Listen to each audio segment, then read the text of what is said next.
Hermione Granger and the Philosopher's Stone. Chapter 13. Nicholas Flamel.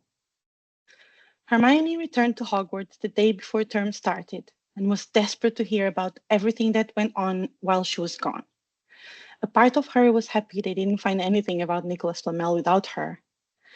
But then she heard about all the trouble Harry and Ron got into while she was gone.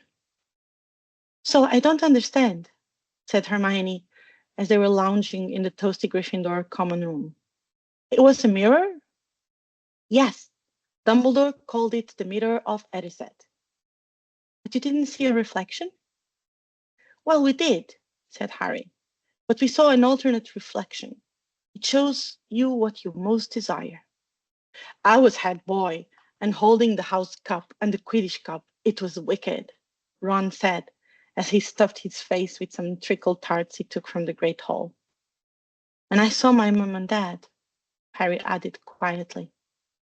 Hermione paused, giving Harry a moment, and then she bounced.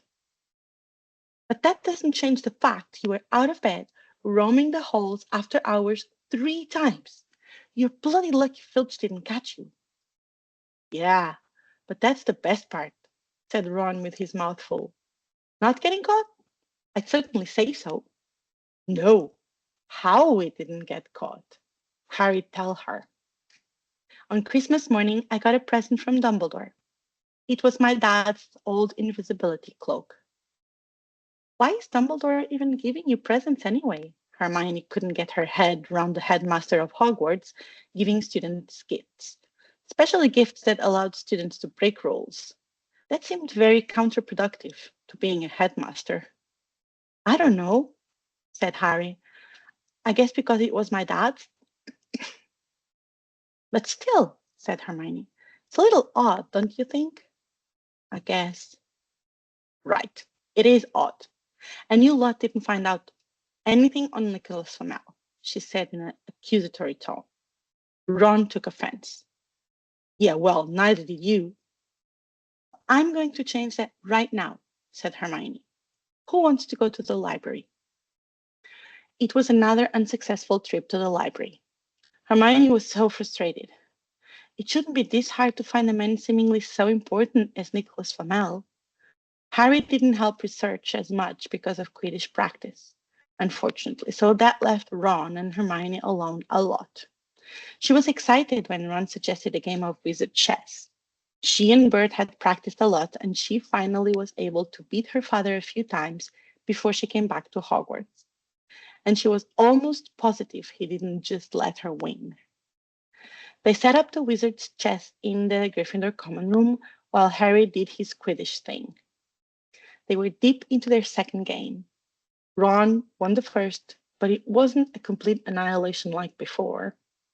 When Harry came into the common room, "Don't talk to me for a moment," said Ron, when Harry sat down next to him. "I need to concentrate." He got sight of Harry's face. "What's the matter with you? You look terrible." Speaking quietly so that no one else would hear, Harry told them some very bad news. Professor Snape was to be the Quidditch referee for the big match between Gryffindor and Hufflepuff. "Don't play," said Hermione at once.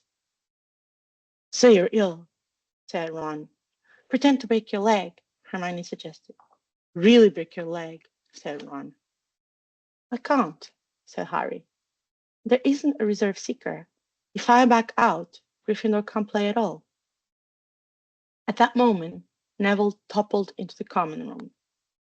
How he had managed to climb through the portrait hole was anyone's guess, because his legs had been stuck together with what they recognized at once as the leg locker curse. He must have had to bunny hop all the way to the Gryffindor Tower. Everyone fell over laughing except Hermione, who leapt up, recognizing the curse, and deftly performed the counter curse.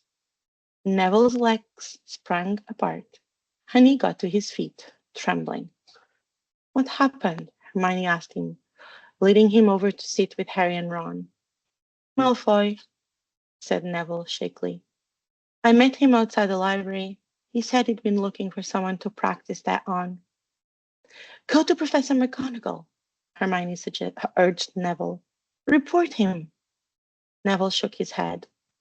I don't want more trouble, he mumbled. You've got to stand up to him, Neville, said Ron. He's used to walking all over people, but that's no reason to lie down in front of him and make it easier. Well, there's no need to tell me I'm not brave enough to be in Gryffindor. Malfoy's already done that. Neville choked out. Harry felt in the pocket of his robes and pulled out the chocolate frog. He gave it to Neville, who looked as though he might cry. You're worth 12 of Malfoy, Harry said. The Sorting Hat chose you for Gryffindor, didn't it?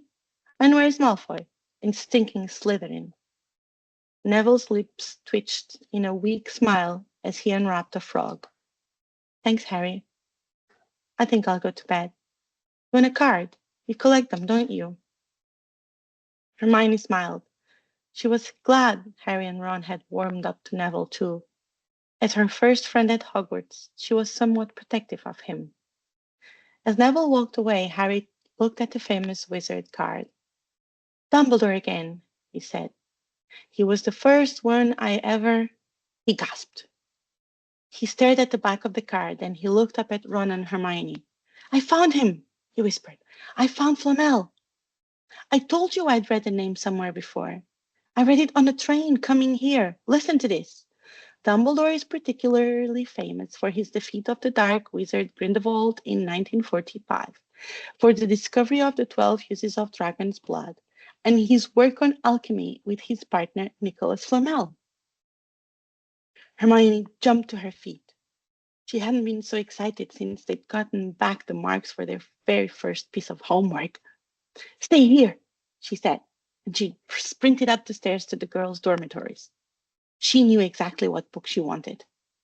Harry and Ron barely had time to exchange mystified looks before she was dashing down an enormous old book in her arms. I never thought to look in here, she whispered excitedly. I got this out of the library weeks ago for a bit of light reading. Light, said Ron, but Hermione told him to be quiet until she looked something up and started flicking frantically through the pages, muttering to herself. At last she found what she was looking for. I knew it! I knew it! Are we allowed to speak yet? Said Ron grumpily. Hermione ignored him. Nicholas Flamel, she whispered dramatically. It is the only maker of the Philosopher's Stone. She didn't quite have the effect she'd expected. The what? Said Harry and Ron. Oh, honestly, don't you two read? Look, read that. There. She pushed the book towards them, and Harry and Ron read. The ancient study of alchemy is concerned with making the Philosopher's Stone, a legendary substance with astonishing powers. The stone will transform any metal into pure gold. It also produces the elixir of life, which will make the drinker immortal. There have been many reports of the Philosopher's Stone over the centuries, but the only stone currently in existence belongs to Mr. Nicholas Flamel, the noted alchemist and opera lover. Mr. Flamel, who celebrated his 665th birthday last year, enjoys a quiet life in Devon with his wife, Perenelle, 658. See, said Hermione when Harry and Ron had finished. The dog must be guarding Flamel's Philosopher's Stone. I bet he asked Dumbledore to keep it safe for him, because they're friends, and he knew someone was after it. That's why he wanted the stone moved out of Gringotts. A stone that makes gold and stops you from ever dying, said Harry. No wonder Snape's after it. Anyone would want it. And no wonder we couldn't find Flamel in that study of recent developments in wizardry, said Ron. He's not exactly recent if he's 665, is he? The next morning in Defense Against Dark Arts, while copying down different ways of treating werewolf bites, Harry and Ron were still discussing what they'd do with the Philosopher's Stone, if they had one. Hermione couldn't help but roll her eyes. It wasn't until Ron said he'd buy his own Quidditch team that Harry remembered about Snape and the coming match. I'm gonna play, he told Ron and Hermione. If I don't, all the Slytherins will think I'm just too scared to face Snape. I'll show them. It will really wipe the smiles off their faces if we win. Just as long as we're not wiping you off the field, said Hermione. Parvati was beside herself. The idea of overtaking Slytherin in the house championship was wonderful. No one had done it for 7 years. But would they be allowed to with such a biased referee? See, I told you you'd get into Quidditch, Faye said one night in their dorm room. It's not fair, is it? Hermione said. Snape refereeing? Definitely not, Faye agreed. No, well, that too. What I mean is that winning the House Cup depends on sports. It ought to be purely academics, Hermione said, finishing up her potions homework. You sound like Padma, laughed Parvati. She handed Hermione her potions homework to check. With Hermione's help, Parvati was getting much better in her classes and actually got better marks than her sister a few times. You should have been in Ravenclaw with how smart you are. But then she wouldn't be best friends with the boy who lived, Lavender gushed. All she ever thought about was boys. He's just a friend. Hermione blushed. Sure he is, Hermione said. And he was just a friend, Hermione told herself. But she wondered how she'd react if Lavender started talking about Ron. The thought of being more than a friend with him was positively revolting. Hermione and Ron wished Harry luck as he headed into the Quidditch locker rooms. She hoped he couldn't see how worried she was. They found a place in the stands next to Neville, who couldn't understand why they looked so green and worried, or why they had both brought their wands to the match. Ron and Hermione had been secretly practicing the leg locker curse. They'd gotten the idea from Malfoy using it on Neville, and they were ready to use it on Snape if he showed any sign of wanting to hurt Harry. Don't forget, it's locomotor mortis, Hermione muttered as Ron slipped his wand up his sleeve. I know, Ron snapped. Don't nag. Ron, look, Hermione pointed into the sea of people. Dumbledore's here. He won't let anything happen to Harry. What's going to happen to Harry? Neville asked. Nothing now, Hermione's anxiety started to subside. The match was just about to start. Snape looked angry as the teams marched onto the field, something that Ron noticed too. I've never seen Snape look so mean, he told Hermione. Look, they're off. Ouch. Someone had poked Ron in the back of the head. It was Malfoy. Oh, sorry, Weasley, didn't see you there. Malfoy grinned broadly at Crabbe and Goyle. Wonder how long Potter's gonna stay on his broom this time. Anyone want to bet? How about you, Weasley? Ron didn't answer. Snape had just awarded Hufflepuff a penalty because George Weasley had hit a bludger at him. Hermione, who had all her fingers crossed in her lap, was squinting fixedly at Harry, who was circling the game like a hawk, looking for the snitch. You know how I think they chose people for the Gryffindor team? Said Malfoy loudly a few minutes later, as Snape awarded Hufflepuff another penalty for no reason at all. It's people they'll feel sorry for. See, there's Potter, who's got no parents, and there's the Weasleys, who've got no money. You should be on the team, Longbottom. You've got no brains. Neville went bright red, turned in his seat to face Malfoy. I'm worth 12 of you, Malfoy, he stammered. Malfoy, Crabbe, and Goyle howled with laughter. But Ron, still not daring to take his eyes from the game, said, You tell him, Neville.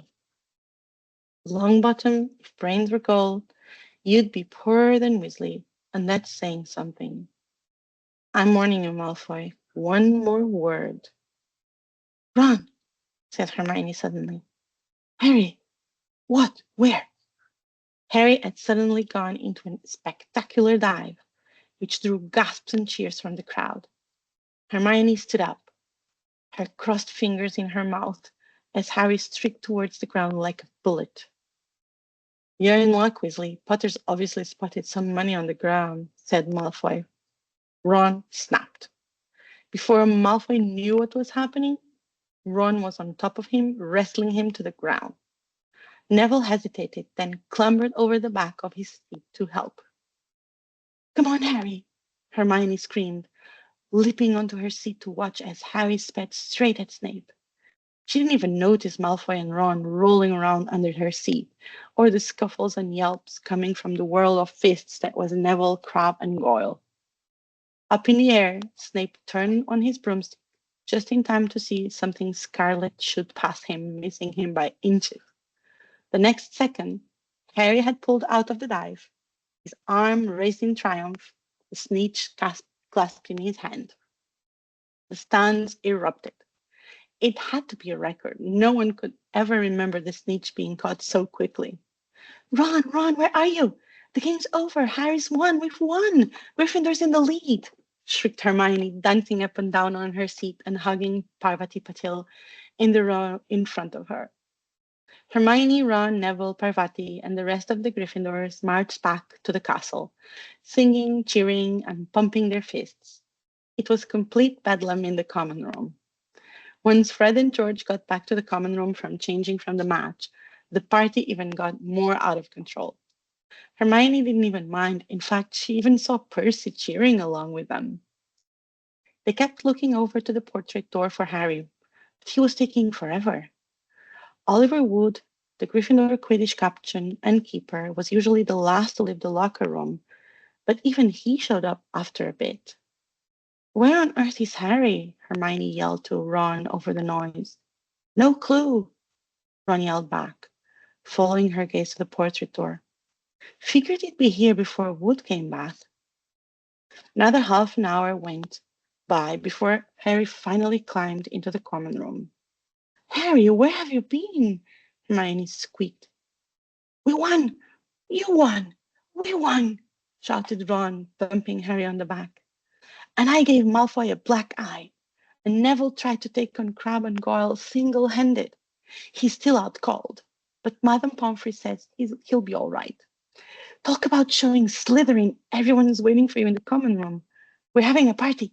Fred and George stole some cakes and stuff from the kitchen.